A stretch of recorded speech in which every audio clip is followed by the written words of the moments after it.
কুমিল্লার লাকসামে এক স্কুল ছাত্রীকে বাড়ি থেকে তুলে নিয়ে যাওয়ার অভিযোগ ঘিরে এলাকায় চাঞ্চল্যের সৃষ্টি হয়েছে।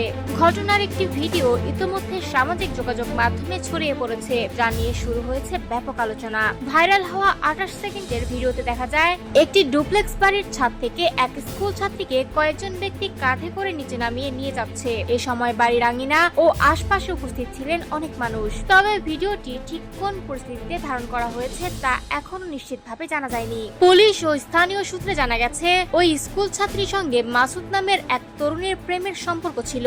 এক পর্যায়ে তারা পালিয়ে বিয়ে করেন বলে দাবি করা হচ্ছে। কিন্তু মেয়েটি অপ্রাপ্তবয়স্ক হওয়ায় তার পরিবার মাসুদের বিরুদ্ধে অপহরণ মামলা করে। সেই মামলায় মাসুদকে গ্রেফতার করে কারাগারে পাঠানো হয়। পরে আদালতের মাধ্যমে স্কুল ছাত্রীকে তার পরিবারের জিম্মায় দেওয়া হয়। সম্প্রতি জামিনে মুক্তি পাওয়ার পর সোমবার গভীর রাতে মাসুদ কয়েকজনকে সঙ্গে নিয়ে ওই এলাকায় আসে বলে অভিযোগ উঠেছে।